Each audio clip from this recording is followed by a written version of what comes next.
সুজানগর হাটখালীতে বেগম খালেদা জিয়ার আত্মার রুহের মাগফিরাত কামনায় দোয়া অনুষ্ঠিত।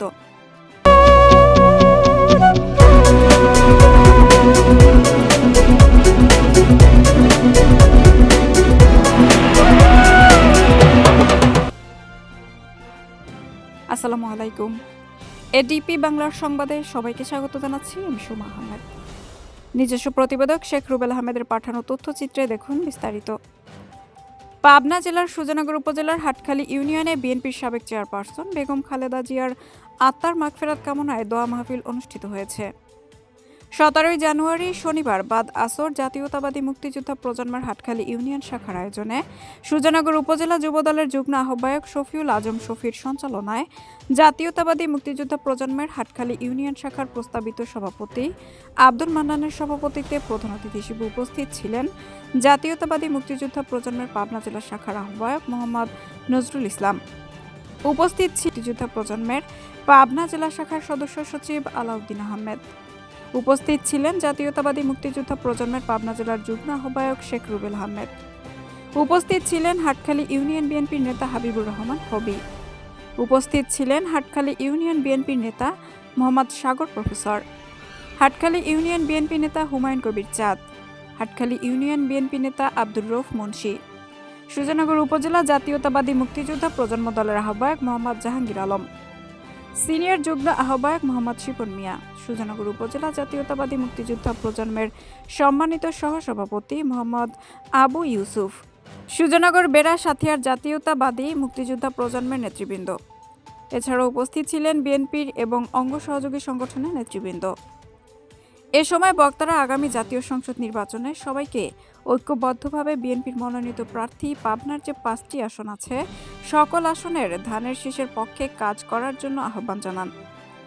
আরও বলেন, পাবনা 2-এর বিএনপির মনোনীত প্রার্থী অ্যাডভোকেট একেএম সেলিম রেজা হাবিবকে বিজয়ী করার লক্ষ্যে ঐক্যবদ্ধভাবে কাজ করার প্রতিশ্রুতি ব্যক্ত করেন বক্তারা।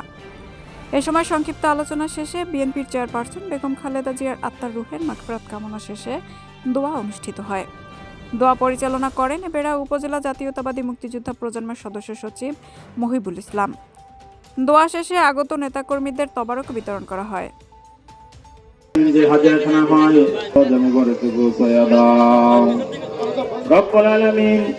বাবা আদম আলাইহিস সালাতু ওয়াস সালাম থেকে যতদূর প্রথমে রাশিদিন ওলামায়ে মাশায়েখ ফিরদাউস কুতুব ওলিয়া ওলিয়া ইমানদার মুত্তাকি শহীদান সালেহিন ব্যক্তি যারা দুনিয়া থেকে চলে গেল সমস্ত রূহের উপর তুমি সব পানা পৌঁছায়া দাও।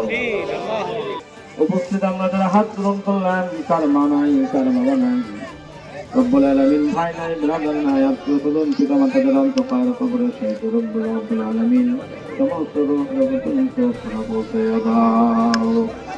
আয় রব্বুল আলামিন 1971 সালে মহান মুক্তিযুদ্ধ মেম্বার যারা নিহত হয়েছেন, বিশেষ করে যারা সন্ত্রাসী চরমপন্থীদের হাতে নিহত হয়েছেন, আমি তাদের আত্মার মাগফিরাত কামনা করি। তো এলাকাবাসী, প্রিয় হাটখালীবাসী, আপনাদের কাছে অনুরোধ করছি, আগামী 12 তারিখের নির্বাচন, সেই নির্বাচনে একেএম সেলিম রেজা হাবিবকে জয়যুক্ত করবেন। হয়তো আমাদের ভুল ত্রুটি থাকতে পারে, কিন্তু আগামী দিনে দেশের উন্নয়নের স্বার্থে, এই এলাকার উন্নয়নের স্বার্থে, এই এলাকার জনমানুষের জন্য উন্নয়নের স্বার্থে একেএম সেলিম রেজা হাবিবকে পাশে রাখবেন। একেএম সেলিম রেজা হাবিবকে ধানের শীষের প্রতীকে ভোট দিবেন। শুধু সেলিম রেজা হাবিব নয়, এই ভোটে এমন একটা উদ্দেশ্যে এমন এক মহান নেত্রীর দোয়া অনুষ্ঠানে আমরা উপস্থিত হয়েছি যে প্রত্যেকেরই এই মানুষটির নাম নিলেই আমাদের চোখে জল চলে আসে। বিভিন্ন সময়ে সংগ্রামের সময়ে তিনি যে বিপদের মুখোমুখি হয়েছেন, সত্যি কথা বলতে কি আমরা যখন দেখেছি, টেলিভিশনে দেখেছি, দেখলেই অটোতে আমার চোখ দিয়ে জল চলে আসতো। বিভিন্ন পর্যায়ে নির্যাতন সহ্য করেছিলেন, আপনাদের কারো জানা নাই, এখানে যারা আমরা উপস্থিত আছি। যাই হোক, আমি বক্তব্য বাড়াবো না। ওই নেত্রী, আপসের নেত্রী, উনি আজ আমাদের মাঝে নেই, কিন্তু উনার আদর্শ রেখে গেছেন আমাদের মাঝে। উনার আদর্শ আমাদের মাঝে রেখে গেছেন। উনার আদর্শকে ধরে রেখে আমরা সামনের দিকে এগিয়ে যাব।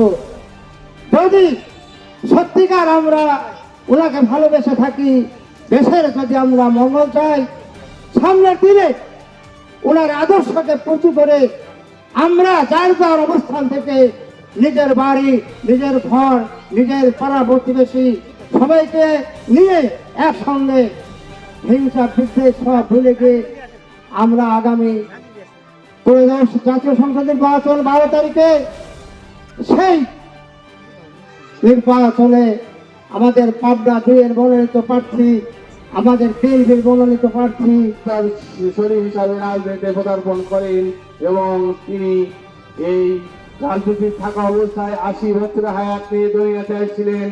23টি নির্বাচন তিনি করেছিলেন, 38টি জনসভায় একদিনে করেছিলেন এবং বাংলাদেশের যে প্রান্ত থেকে তিনি নির্বাচন করেছেন, একটি বারের জন্য তিনি হারেননি।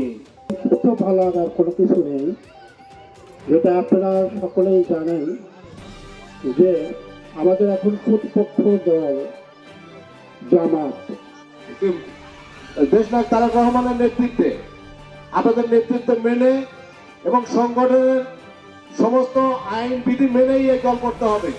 অতএব সামনের নির্বাচন যাতে আমরা অ্যাডভোকেট এ.কে.এম. সেলিম রেজা হাবিবকে বিপুল ভোটে জয়যুক্ত করতে পারি, সেই ধরনের আচরণ করবেন এবং সবাই আগে নিজের বাড়ি ঠিক করবেন। আগামী 12ই ফেব্রুয়ারি আমাদের দেশের ত্রয়োদশ জাতীয় সংসদ নির্বাচন হবে। আমাদের পাবনা দিয়ে প্রাণপুরুষ গণমানুষের নেতা আলহাজ অ্যাডভোকেট এ.কে.এম. সেলিম রেজা হাবিব ভাইয়ের হাতকে শক্তিশালী করে বিপুল ভোটে তাকে জয়যুক্ত করব।